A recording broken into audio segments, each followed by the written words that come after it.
ओम शांति। 27 सितंबर 2021 की साकार मुरली। आज बाबा बोले, मीठे बच्चे, योग बल से ही तुम्हें अपने विकर्मों पर जीत पाकर विकर्माजीत बनना है। योग बल से ही तुम्हें अपने विकर्मों पर जीत पाकर विकर्माजीत बनना है। प्रश्न है आज का, कौन सा ख्याल पुरुषार्थी बच्चों को भी पुरुषार्थहीन बना देता है? कौन सा ख्याल पुरुषार्थी बच्चों को भी पुरुषार्थहीन बना देता है? उत्तर है, अगर किसी पुरुषार्थी को यह ख्याल आया कि अभी तो बहुत समय पड़ा है, पीछे गैलप कर लेंगे, परंतु बाप समझाते हैं, बच्चे, मौत का समय निश्चित है, थोड़े ही है, कल करते मर जाएंगे तो कमाई क्या होगी। इसलिए जितना हो सके श्रीमत पर अपना और दूसरों का कल्याण करते रहो। समय का सोचकर पुरुषार्थहीन मत बनो। ओम शांति। यह तो बच्चों को समझाया गया है कि निराकार साकार बिगर कोई कर्म कर नहीं सकते, पाठ बजा नहीं सकते। रूहानी बाप आकर ब्रह्मा द्वारा रूहानी बच्चों को समझाते हैं, योग बल से ही सतो प्रधान बनना है और विश्व का मालिक बनना है। यह बच्चों की बुद्धि में है कि कल्प कल्प बाप आकर राजयोग सिखाते हैं, ब्रह्मा द्वारा और आदि सनातन देवी देवता धर्म की स्थापना करते हैं, अर्थात मनुष्य को देवता बनाते हैं। मनुष्य जो देवी देवता थे, पावन थे, सो अब बदल 84 जन्मों बाद पतित बन पड़े हैं। भारत जब पारसपुरी था तो पवित्रता, सुख, शांति सब था। यह 5000 वर्ष की बात है। तिथि तारीख सहित बाप सारा हिसाब किताब समझाते हैं। इनसे ऊंच तो कोई है नहीं। सृष्टि व झाड़ जिसको कल्प वृक्ष कहते हैं, उनके आदि मध्य अंत का राज भी बाप ही बैठ समझाते हैं। भारत का जो देवी देवता धर्म था, वह अब प्रायः लोप हो गया है। सिर्फ चित्र जरूर हैं। भारतवासी जानते हैं कि सतयुग में लक्ष्मी नारायण का राज्य था। भल शास्त्रों में भूल कर दी है, जो कृष्ण को द्वापर में ले गए। बाप ही आकर भूले हुए को रास्ता बताते हैं। उनको कहते हैं मुक्ति जीवन मुक्ति का गाइड। सर्व को मुक्ति जीवन मुक्ति देने वाला एक ही है। भारत जब जीवन मुक्ति है तो बाकी सब आत्माएं मुक्ति धाम में हैं। बाबा कहते हैं, इसलिए उनको कहा जाता है मुक्ति जीवन मुक्ति दाता। रचिता रचेता एक ही है, सृष्टि भी एक ही है, वर्ल्ड की हिस्ट्री ज्योग्राफी भी एक ही है, जो रिपीट होती है। सतयुग त्रेता द्वापर कलयुग, फिर होता है संगम युग। कलयुग है पतित, सतयुग है पावन। सतयुग होगा तो पहले जरूर कलयुग का विनाश होगा। विनाश के पहले स्थापना होगी। सतयुग में स्थापना नहीं होगी। भगवान आएगा तब जब पतित दुनिया को पावन बनाना है। अब बाप सहज युक्ति बताते हैं कि देह सहित देह के सब संबंध तोड़ देही अभिमानी बन बाप को याद करो। बाप है भक्तों को फल देने वाला, भक्तों को ज्ञान देते हैं। पावन बनने के लिए। बाबा कहते हैं सबको पावन बनाने वाला है योग। ज्ञान सागर मुख से आकर ज्ञान सुनाते हैं, पतितों को पावन बनाते हैं। इस समय सब आत्माएं पतित बनी हुई हैं, इसलिए पाप को बुलाते हैं, क्योंकि बाप बिगर तो कोई पावन बना न सके। अगर पतित पावनी गंगा है तो फिर पतित पावन सीताराम कहकर क्यों बुलाते हैं। बुद्धि कहती है कि परम पिता परमात्मा जरूर फिर नई दुनिया की स्थापना और पुरानी दुनिया के विनाश के लिए आएगा। कल्प वृक्ष की आयु भी होती है। जो चीज जड़ जड़ीभूत हो जाती है उनको ही तमो प्रधान कहते हैं, न्यू वर्ल्ड नहीं कहेंगे। यह है आयरन एज्ड वर्ल्ड। यह सब बातें बुद्धि में बिठाई जाती है औरों को समझाने के लिए। बाबा कहते हैं घर घर संदेश देना है, ऐसे नहीं कहना है कि परमात्मा आया है, युक्ति से समझाना है। बोलो दो बाप हैं, लौकिक और पारलौकिक। दुख के समय पारलौकिक बाप को ही याद किया जाता है। सुख धाम में कोई परमात्मा को याद नहीं करता है। सतयुग लक्ष्मी नारायण के राज्य में सुख शांति पवित्रता सब कुछ था। बाप का वर्षा मिल गया, फिर पुकारें क्यों, वहाँ सुख ही सुख है। बाप ने दुख के लिए दुनिया नहीं रची। यह बना बनाया खेल है जिसका पाठ पिछाड़ी में है। 2-4 जन्म लेते हैं, बाकी समय शांति धाम में रहेंगे। बाकी खेल से कोई निकल जाए यह हो नहीं सकता। 1-2 जन्म लिया, बाकी समय जैसे मोक्ष है। आत्मा पाठधारी है। कोई का ऊंचा पाठ है, कोई का कम गाया हुआ है। ईश्वर का अंत कोई पा न सके। ईश्वर ही आकर रचयिता और रचना के आदि मध्य अंत का राज समझाते हैं। बाप समझाते हैं मैं साधारण तन में प्रवेश करता हूँ। मैं जिस तन में प्रवेश करता हूँ यह अपने जन्मों को नहीं जानते। मैं इनके 84 जन्मों की कहानी सुनाता हूँ। कोई भी पार्ट चेंज नहीं हो सकता। यह बना बनाया खेल है। यह किसी की बुद्धि में बैठता नहीं। बुद्धि में तब बैठे जब पवित्र होकर समझे। अच्छी रीति समझने के लिए 7 रोज भट्ठी में पड़े। भागवत आदि भी 7 रोज रखते हैं। कोई 7 दिन में अच्छी रीति समझ लेते हैं, कोई तो कह देते हैं। बाबा कहते हैं कोई तो कह देते हैं कि हमारी बुद्धि में कुछ भी नहीं बैठा। ऊंच पद नहीं पाना होगा तो बुद्धि में कैसे बैठेगा। अच्छा फिर भी कल्याण तो हुआ ना।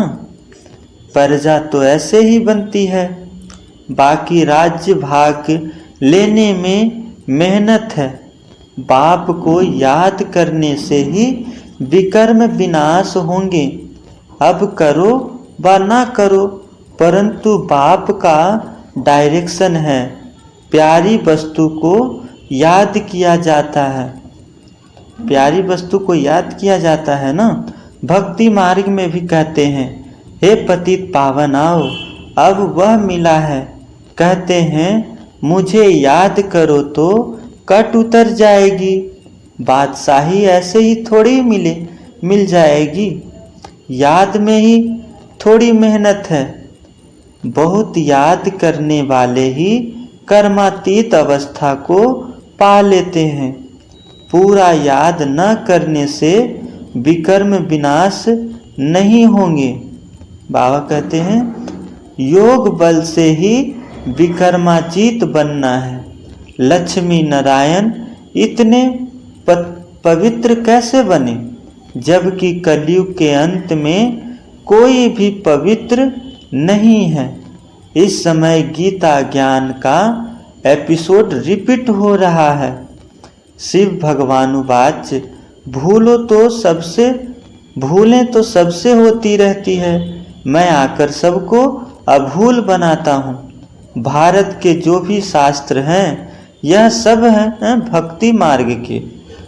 बाप कहते हैं मैंने जो कुछ कहा था वह किसी को भी पता नहीं है। जिन्होंने मेरे द्वारा सुना उन्होंने 21 जन्मों की प्रारब्ध पाई, फिर ज्ञान प्रायः लोप हो जाता है। तुम ही चक्र लगाए फिर यह ज्ञान सुन रहे हो।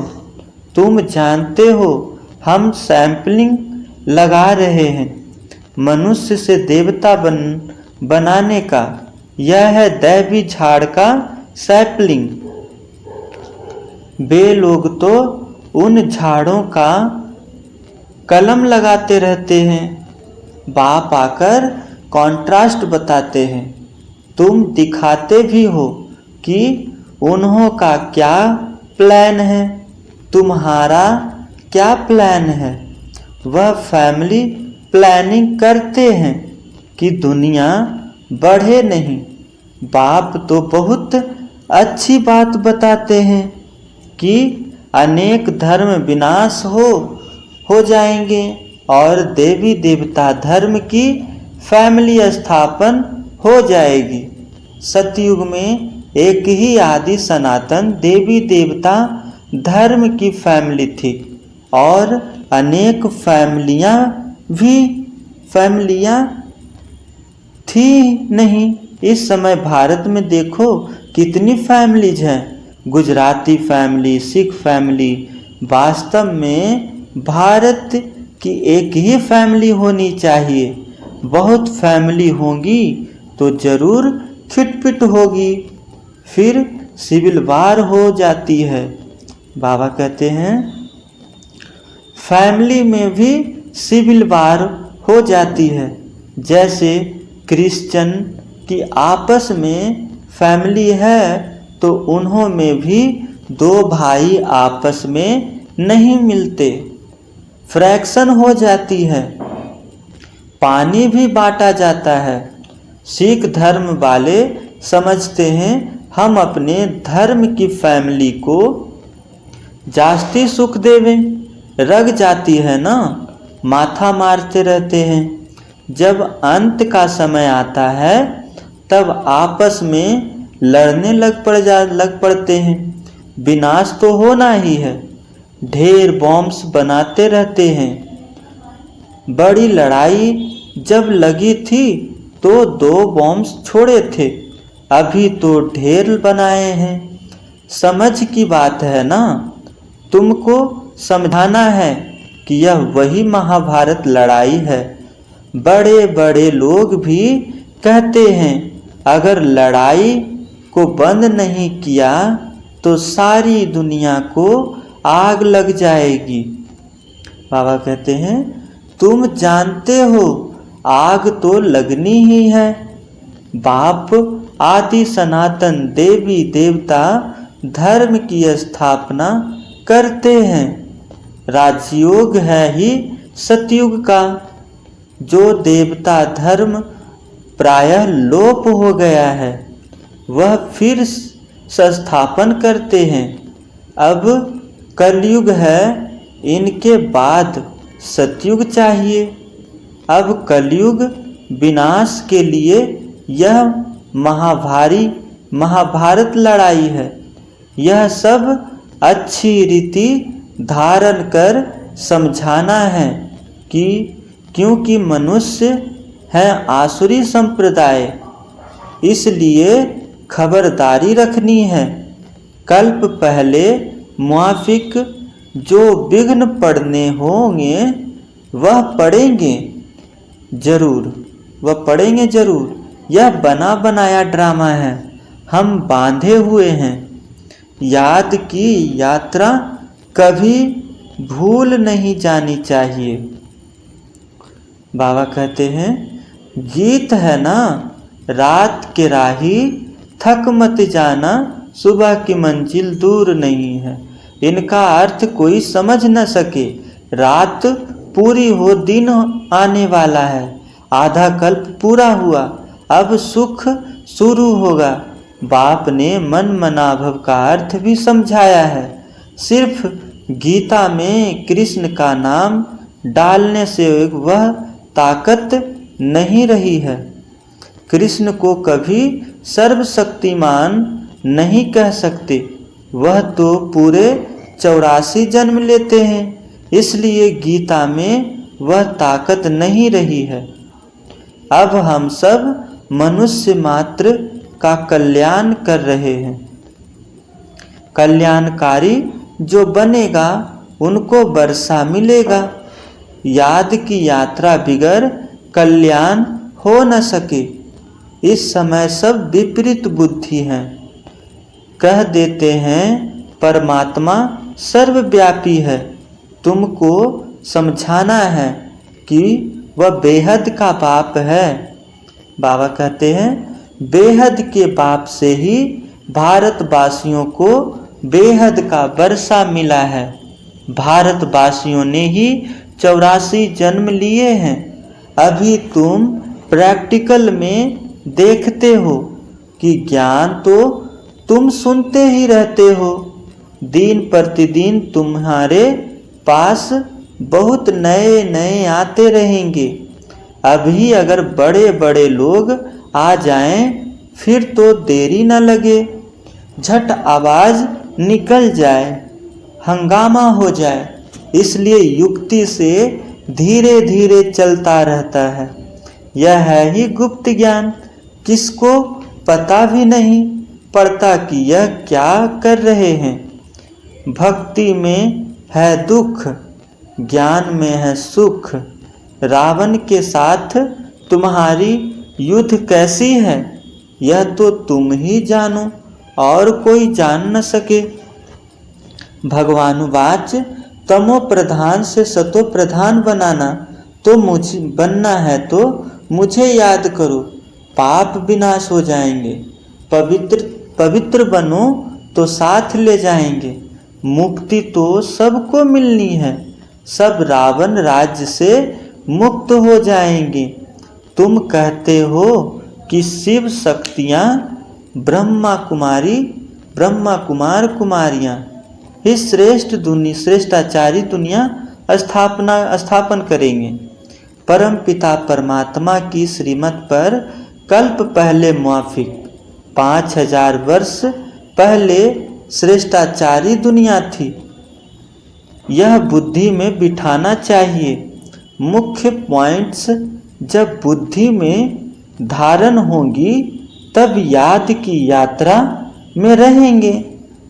कोई समझते हैं अभी टाइम पड़ा है, पीछे पुरुषार्थ कर लेंगे, परंतु मौत का नियम थोड़े ही है, कल मर जाएंगे तो। इसलिए ऐसे मत समझो, अंत में गैलप कर लेंगे। यह ख्याल और ही गिरा देगा। जितना हो सके पुरुषार्थ करते रहो। बाबा कहते श्रीमत पर हर एक को अपना कल्याण करना है, अपनी जांच करनी है कि कितना बाप को याद करता हूँ और कितनी बाप की सर्विस करता हूँ। रूहानी खुदाई खिदमतगार तुम हो ना। तुम रूहों को सैल्वेज करते हो। रूह पतित से पावन कैसे बने उसकी युक्ति बताते हैं। कृष्ण को याद करने से विकर्म विनाश नहीं होंगे। वह तो प्रिंस था, उसने प्रारब्ध भोगी, उनकी महिमा की भी दरकार नहीं। देवताएं की महिमा क्या करेंगे। हाँ, बर्थडे तो सब मनाते हैं, यह कॉमन बात है।